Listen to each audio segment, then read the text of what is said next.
Hi everybody, it's Alan. Today's lecture is on melody. To begin this conversation, I'd like to recall some of the things I said in the notation lecture. I talked about something called a step. So when we identified sounds that are pitched, we talked about pitches that have a frequency. A step is a distance between two frequencies. And a step is not something that's defined so much acoustically in nature as it is acculturated. It's a cultural practice. So a step essentially is the smallest functional interval between two notes, either moving up in frequency or down in frequency. And in our culture, we have two types of steps, half steps and whole steps. And you see them on the piano very clearly. That would be a whole step. Any two keys apart on a piano are a whole step apart. Two black keys with one intervening white key. This white key with one intervening white key to that black key is two steps apart. So all adjacent keys, like white key to black key, white key to black key to white key, those are all half steps. And the ratio of those frequencies is smaller than the ratio is for the whole steps. Those are our two functional steps. For those of you who remember The Sound of Music, you might remember a song called Doe a Deer. There, that song is essentially a play on what we call the scale, which is an arrangement of steps. And this arrangement is as follows. Whole step, half step, whole step, whole step, whole step, half step. And the nature of our tuning system, when we get to that second half step, we get back to a note that's vibrating twice as fast as the one below it. Okay, whether you understand the acoustics of all this or not is not so important, but it's probably a familiar sound. And our music is built around the collection of notes that preserve that arrangement of steps. Why am I bringing this up? Well, when we talk about melody, we talk about two things. The rhythmic component of the notes. How long are the notes in a melody? And we talk about how the notes move from one to the next. And we have three choices when we talk about that. Notes can move up or down by step. So that's a note, I'm moving up by step. Or I'm moving down by step. If we don't move by step, we would move by leap.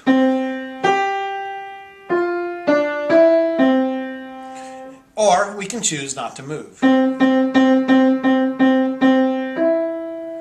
So we have just a few choices in terms of how melodies are built, in terms of how each pitch is succeeded.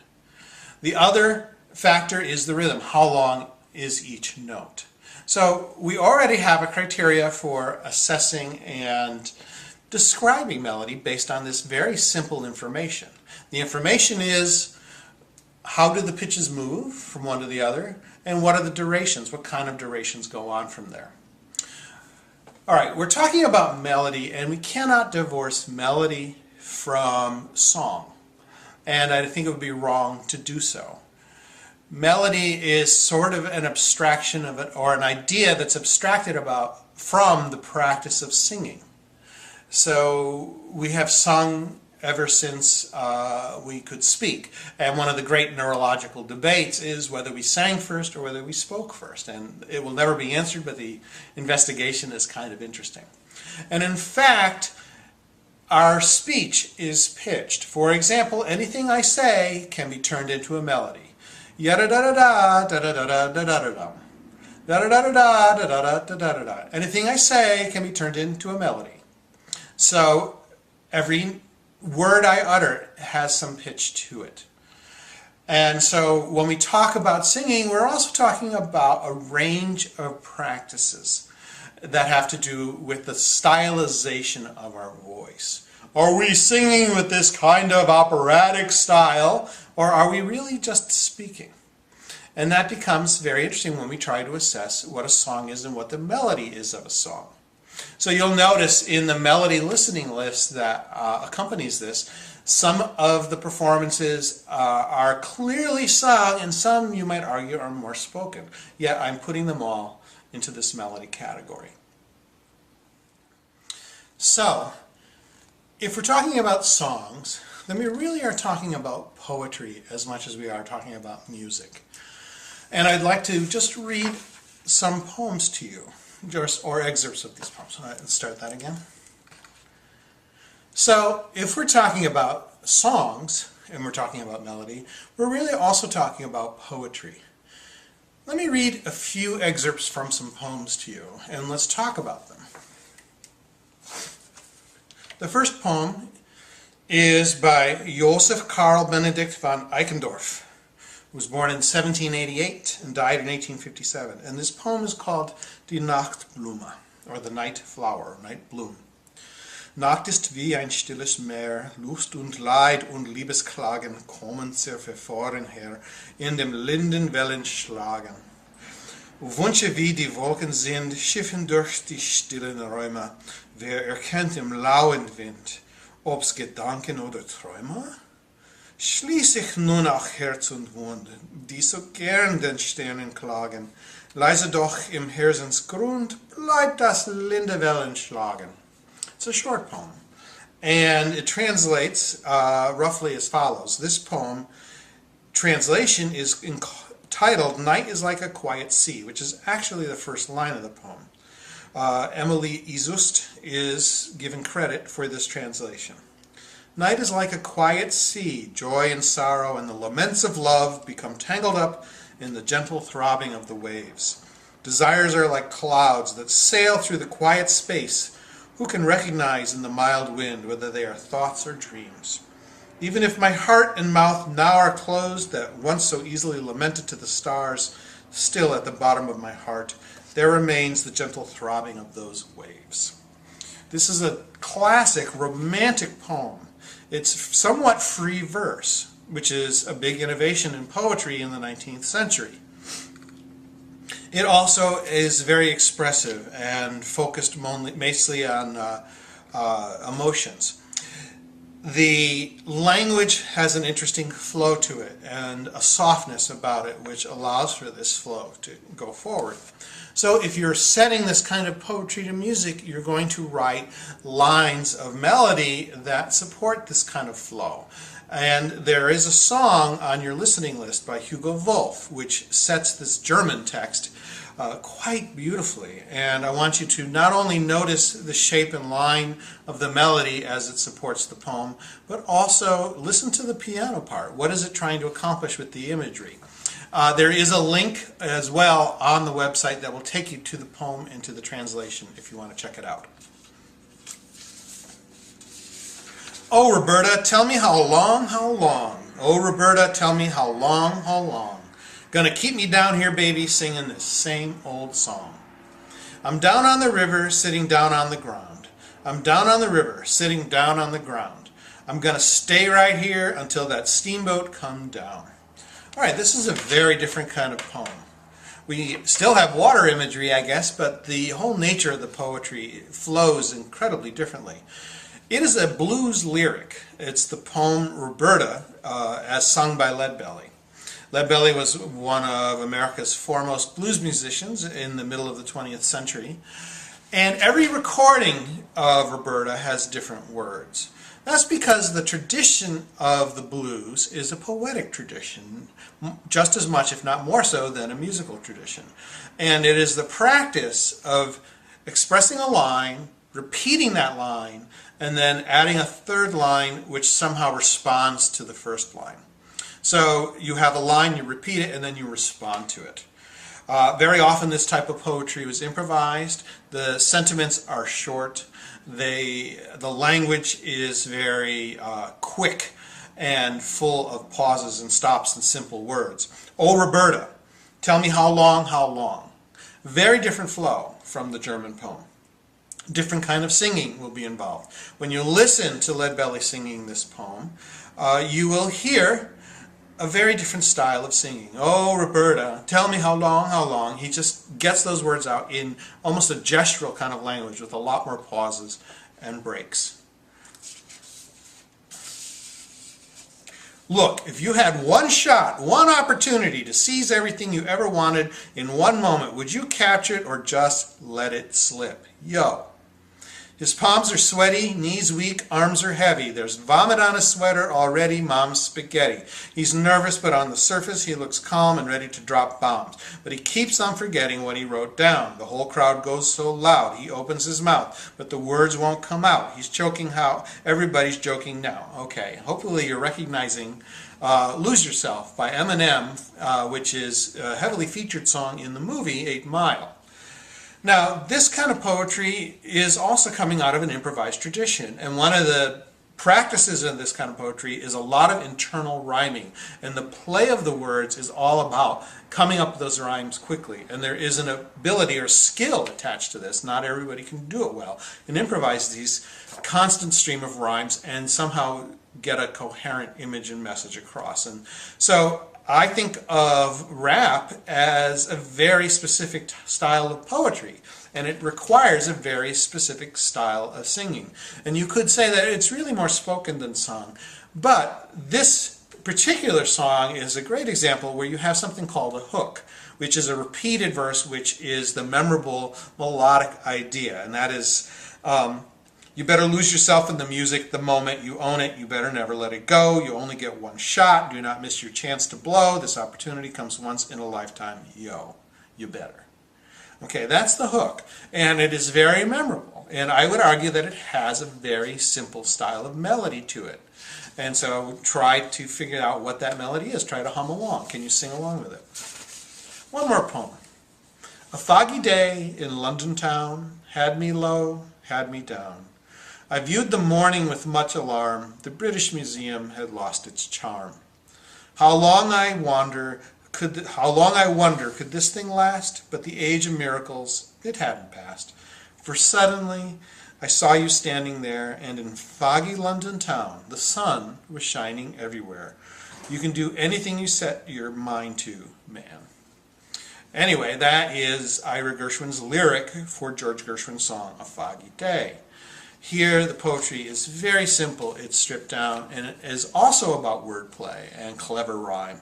But it has a simplicity about it, which allows for a very sophisticated type of melody writing that allows for the words to be much more expressive than they may seem when they're so simple. So all of these poems, and there are many, many more that I could read, have different types of rhythmic feels, different kinds of sentiments, different attitudes towards the listener, and different practices. Some are improvised, and some are thoughtfully written, and it takes a long time to work all that writing out. Those poems are going to inspire different kinds of musical practices. So when you listen to the listening list that I've attached, I want you to think about what are the different things that the composers, whoever they are, came up with to make that text stand out, or what kind of quality is there in the melody. So I also include on the website essentially sort of a blueprint of what you can look for when you're listening to a melody. And I basically address three things: the contour, the phrasing, and the rhythmic vitality of the song. When you listen to these things, think about contour. Contour means how far does it go up? How far does it go down? Does it stay in one place? What is the shape if you connected the dots on the page? The phrasing means how often do you breathe? Are the lines long? Is there a long flow to these lines? Is it unnatural as spoken language, but very natural as a song? That changes from style to style and era to era. And so that's something that's very important to listen to. How much repetition is there? Do you hear the same melodic idea over and over again? Or is it always free-flowing and going into something new? The older the poetic form, the older the song practice, the more likely it is that you're going to hear melodic repetition over and over again, essentially chorus and verse, chorus and verse. But this is not an old practice so much as a continuous practice, because songwriters to this day still write in the chorus and verse format. The last criteria that I want you to listen for is the rhythmic vitality. Is the rhythm very quick? Is there a lot of change from note to note in terms of the durations that you hear, or is it very even? These things play a big part in the recognizability and memorability of a melody. Sometimes the rhythmic vitality could get in the way if there's text. Other times it helps declaim language that is naturally a little less evenly flowed. Let's look at one of the pieces on the listening list is Beethoven's Ode to Joy, which is a melody from his Ninth Symphony. You probably have all heard it.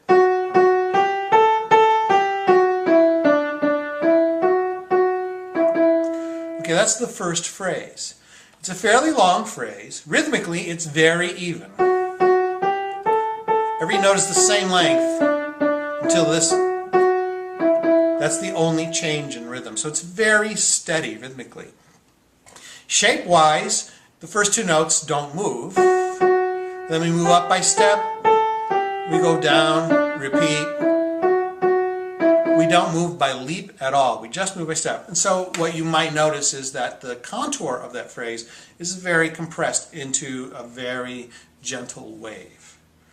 Okay? What about these criteria or these traits to this melody make it memorable?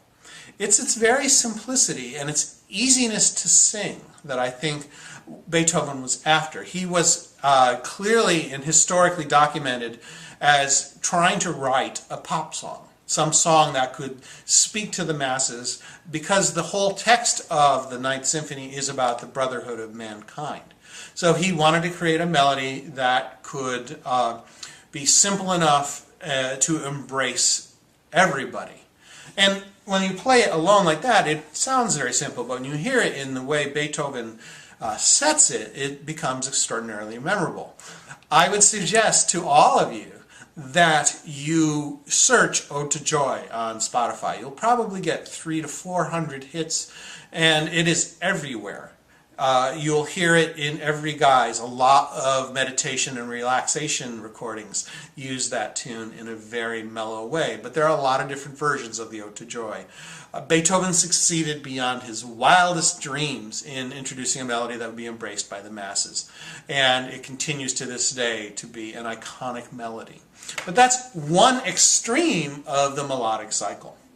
The other thing on the listening list that I've included are some instrumental pieces, because once you take away the limitations of the voice, you have to breathe, you can only do so many notes, your range is fairly narrow, and you can't move with your voice the way you can move with your fingers on an instrument, you start opening up the realm of possibility for what a melody can be. And so there are several classical works on there that have very different kinds of melodies, and melodies that really make much more sense on the instruments that are playing than for voice. So I wanted you to hear what a melody can be. Melody has kind of transcended the idea of being sung or being strictly vocal.